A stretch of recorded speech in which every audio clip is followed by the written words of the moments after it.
Hello guys, welcome back to another episode of Share Your Story with Sircole.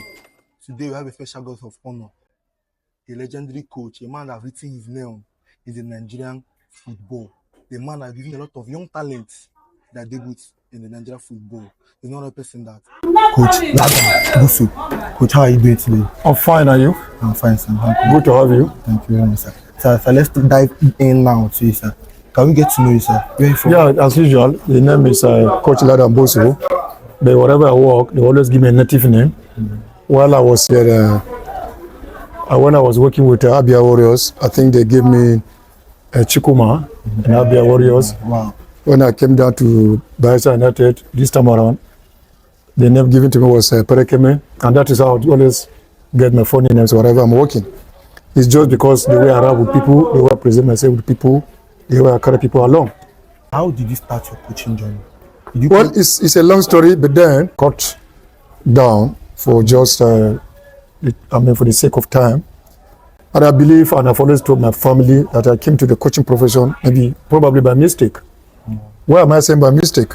Because this thing started far back sometimes while I was a social worker in my own local government, Bosso local government. And from there, I was recommended to go for administration course, that is management course. So I went to NIS for about 1990-91.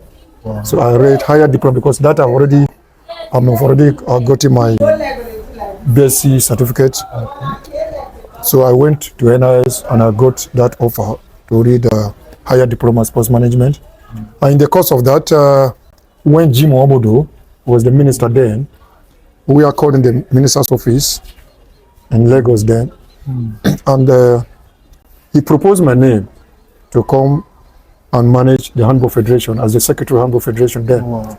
And after that, I was thinking about it. I went back home, consulted my people, a lot of yes, a lot of no. And eventually, within the shortest possible time, I have to go back for the coaching program.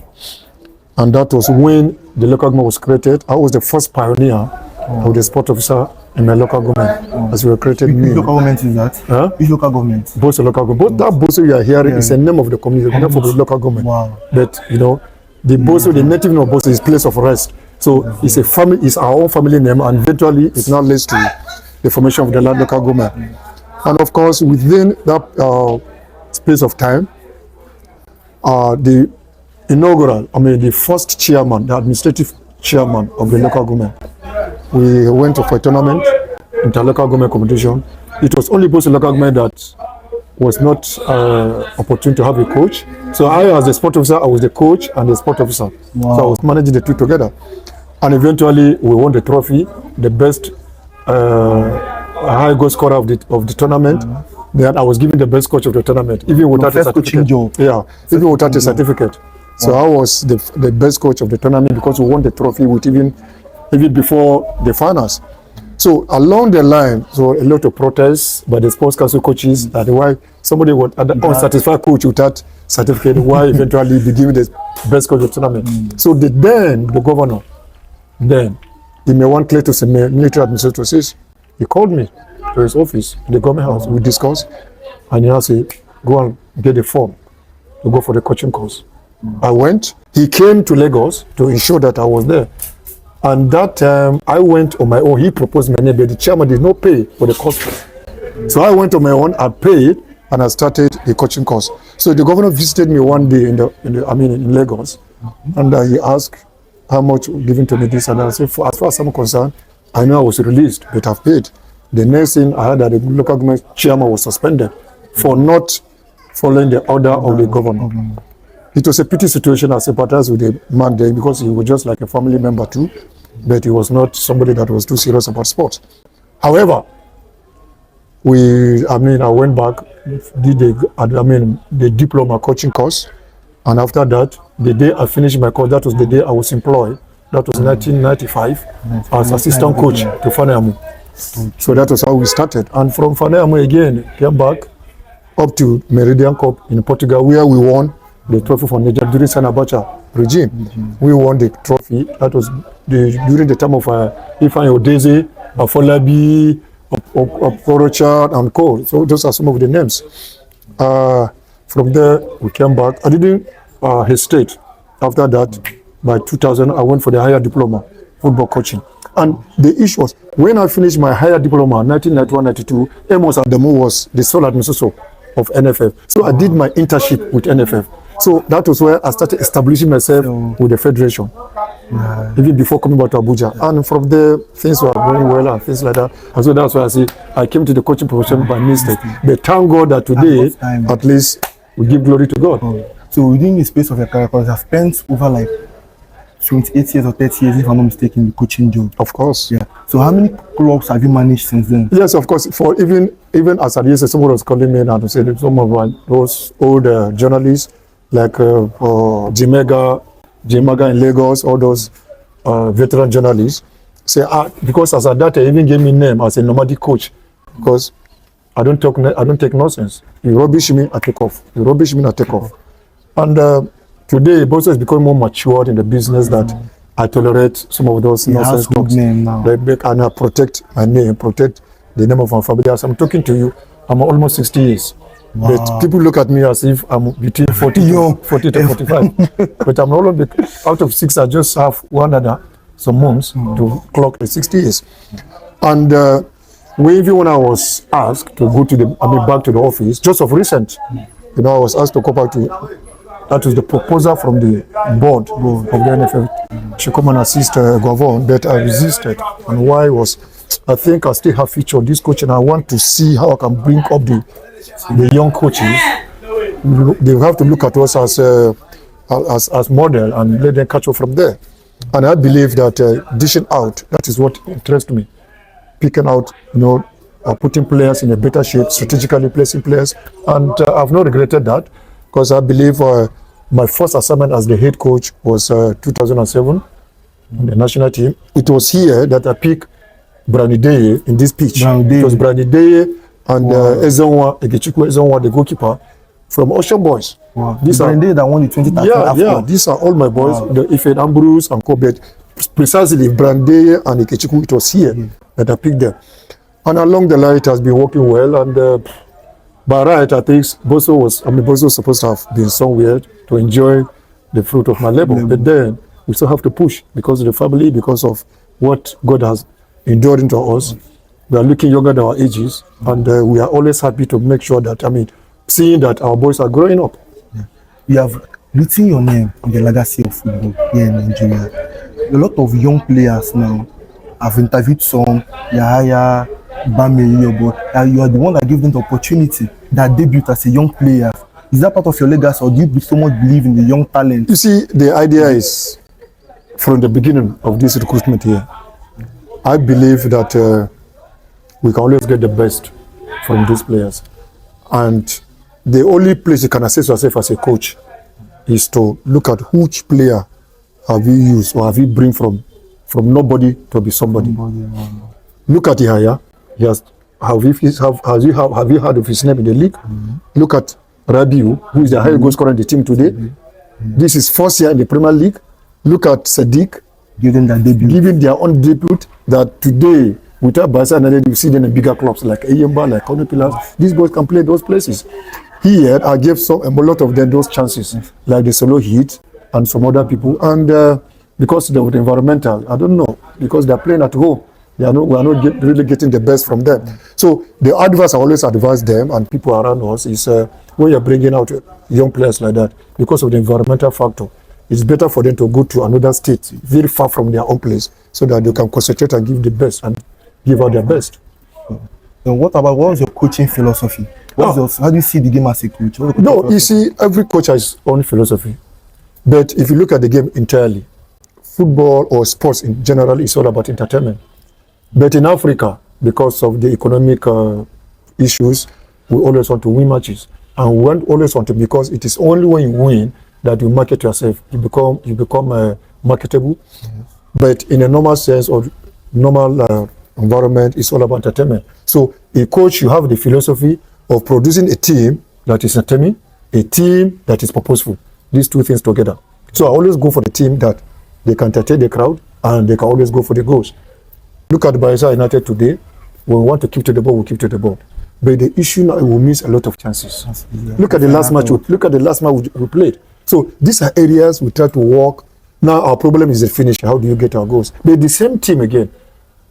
We have played 2 matches at home, and these 2 matches we have gotten 8 goals in 2 matches. It means the goals are coming, but we are not too consistent in maintaining that peak of scoring goals. So these are things that we continue to work on and see how we can get it right.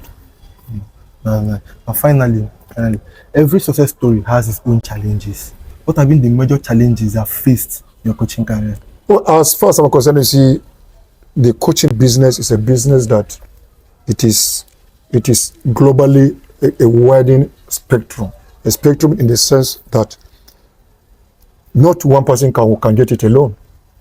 And we try to use the wheelbarrow as an example in most cases. Wheelbarrow.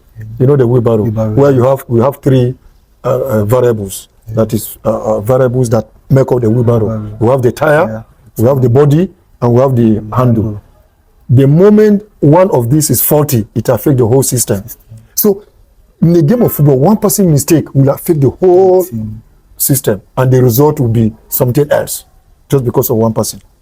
And again, one person can come and change the game for the good of the general team. Look at the change you made that day. It was 1-1. Tension was high. Somebody that was on the bench. God just tell us. I called my assistant, so let's work. I think the best person that could go for this game now is Tombri. Tombri came in and he got the goal. You see, sometimes you do your best and leave others to God. Then let God finish the remaining aspect for you. But then, whatever you are doing, you must first of all believe in God. And let your players believe in themselves. As much as we believe in ourselves as coaches, the players should also believe in themselves as players. That is where things will be okay with us. Time without number. We went to Jos. We played 1-0 against us. But I have about 6 match commissioners in Jos. They said they have not been to the stadium throughout this season. But because I was coming, and we are very good friends. And they say, Bosso, this Bayelsa United, the position we find ourselves in the lock is not a true reflection of our performance. So that makes me to be a little bit comfortable that people from outside are judging the team positively. But the most important thing now is how do we get it right at home? And that is another topic to be discussed. But then we are trying to see how we can get this in together and get it right. Finally, when you are working with the Flying Eagles in the national team, you took the Flying Eagles to Nigeria under 20 to win the Waffle Cup and got a bronze medal in Egypt in the AFCON under 23. You have under 20, sorry. What did that mean to you? How did you feel? You see, getting those medals? That is a long story, but then, as a coach, particularly in the national team, you should be able to face a cash program. There was we had discussion with the former minister, Senator Eno, and I told him he wanted to know the problem of football, Nigerian football. And I told him that I'm one of the problem. He was surprised when I told him that I was one of the problem. And I told him, I said, look, Honorable Minister, say, Bosso, I say, okay. I went to Wafu to train in Wafu. I trained only 9 days in Nigeria. I went to Conga and Wafu in Nigeria. He said, I said, no coach can do that and get that result. So the NFL not believe that anybody can do that and get the result. It's not possible. Because I'm so used to crash program. 2, we trained for 14 days before going to AFCON. And before going to that AFCON, we lost our first match. Second match against Egypt, we beat Egypt in Egypt. So that gave us the qualification ticket. Then we now play, we played other games. We won some 2 other games before that. Then we had edged out the semi-finals. We now play 3rd place, beating Tunisia 4-0 in the 3rd place match. Wow. We qualified for the World Cup. Preparation until 3 weeks to World Cup. We resume camp. And we resumed that camp 3 weeks to the World Cup, arranged our team, we went, and we started playing friendly matches. Even within the 3 weeks, we play about 8 friendly matches within 3 weeks. Wow. Because the best way to get players in the national team is through these matches. Wow. And we got it, and I did something that should be on the Guinness Book of Record. What was that? That one, when a journalist was criticizing me that Bosso don't know how to change, I just laugh. And I called him after the tournament in Argentina.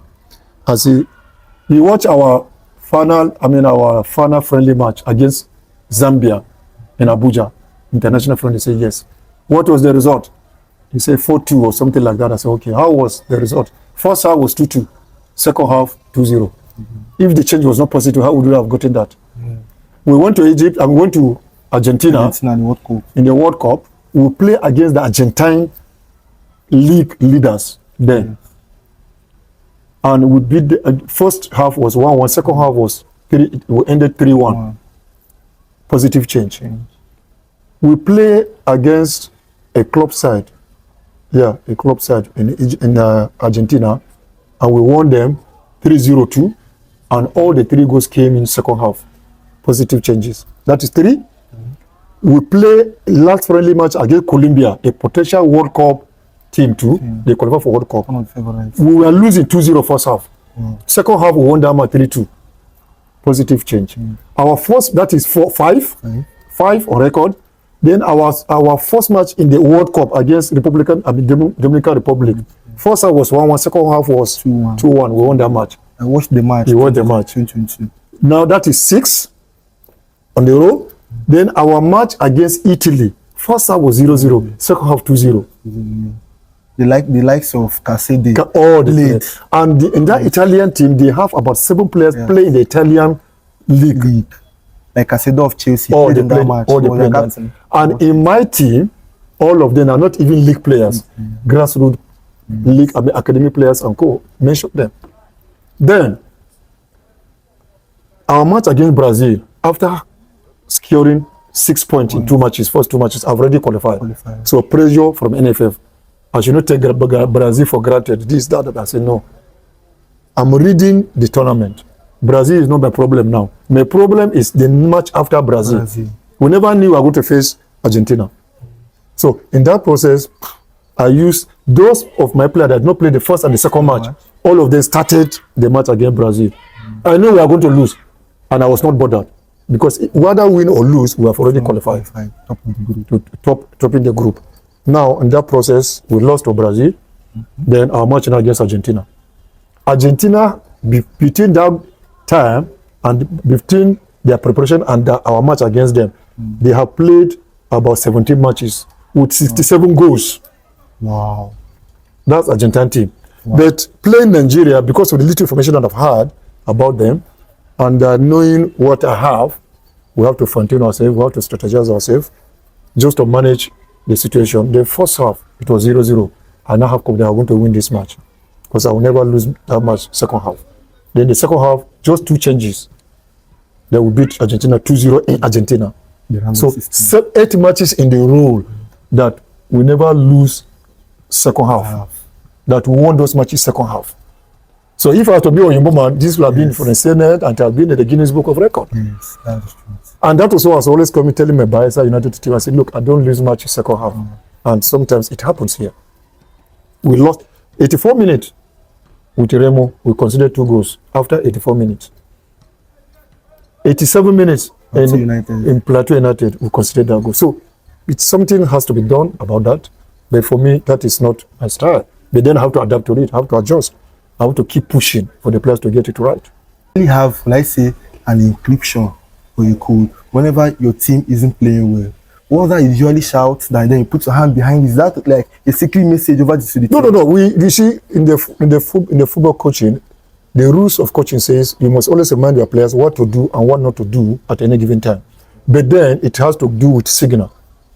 Sometimes when I just shout, I know they will look at me. If I do like this, that is, there's a free kick against us or corner kick against us. Like this, that is height to height. If I do like this, that is means force to reach. The moment we lose the ball, if I do like this, it means everybody behind the ball. My body is the ball now, but everybody behind the ball, so that we know where to attack from. So these are some of the signals, but then it is between me and my team, and probably people like you that are asking this question. Wow. That's right, because I've always been interested in that.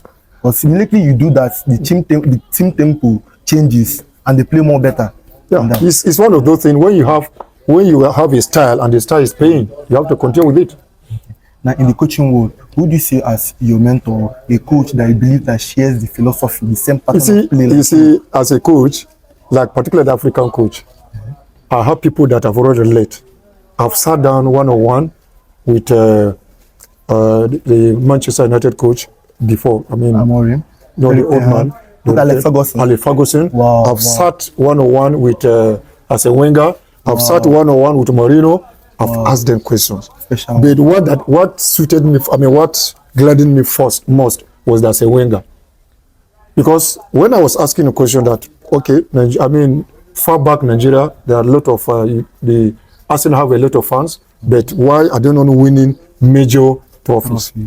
He said, Bosso, that he has his own philosophy, and his own philosophy that he's an economics. That's the language he used. Say, as an economics, that he always go for young players to beat them up, so that at the end of the day, he will not buy a player for $100 million or $100. Then at the end of the day, he will sell it within that range again. He will buy a player for $100. At the end of the day, he will sell it for $500, which is better for him. He says all the facilities you have seen in the Arsenal camp, the Emirates Stadium, it was bought through the sale of players. So he engineered all the facilities here. Then Mourinho says that before a match, he doesn't go for shooting. Because if you are shooting, they'll be scoring the goalkeeper, and the goalkeeper will be bringing ball out from the net back to the field. So in a match day, he will not like to bring the ball from the net to the pitch. So he tried to avoid shooting exercises on the eve of the match. These are another different version. Yes. You understand? Then the, what do you call him? The former Manchester United coach, Alex Ferguson, who always says, come on, sit down, be calm, watch out.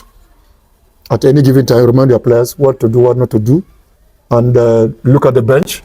From their visual look, you know who is ready to play, who is not ready to play. And that really helped me during the Wafu Cup. I had a player on the bench, Olochi, he's now with Esperance of Tunisia. When the game was tough against Cote d'Ivoire, that was the group stage to qualify us for the semi-finals. The boy was on the bench, and a secondary school boy on the bench. So when I look at the bench, I saw him. He was very furious, and I called him. What's the problem? Why are you furious? He said, "Coach, you know the problem with this team. These boys are tired. That is, our opponents are tired. We just need somebody that will drop the ball into regular dropping of the ball into the 18-yard box so that you can hack us." So what I did was to bring out a midfielder, and they put him. That same, but the first pass he gave was the pass that gave us penalty. Yahya went to play the penalty, and that was the final goal. So you can see, working with people like that, you get something of it, and the players will equally tell you what they have observed. They are going to play, so you just give them that confidence, and they will do the job for you. That's nice. What's the advice to every young aspiring coach out there that wants to go pro, like to coach professionally? Yeah, you see, what's the final advice to them? With what I'm saying, first of all, you need to develop yourself and wait for the opportunity. And what do you mean by developing yourself? You need to go for courses, different courses. There are courses that specifically for fitness program. There are coaches specifically for just tactical. There are coaching courses specifically for team cohesion. So when you are used to it, then try to acquire these certificates. By the time you acquire these certificates, just wait for the opportunity to come. The opportunity will come when you are ready. So we say opportunity plus preparation is equal to success. Wow. So that's the final word. That's good. Thank you very much, Coach. I really appreciate your time.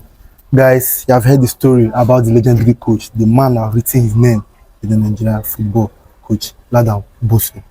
See you guys on the next episode, on the next one. Thank you very much, Coach. Thank you very much. I really appreciate your time. Yeah, thank you. Thank you very much for your time, Coach. Yeah.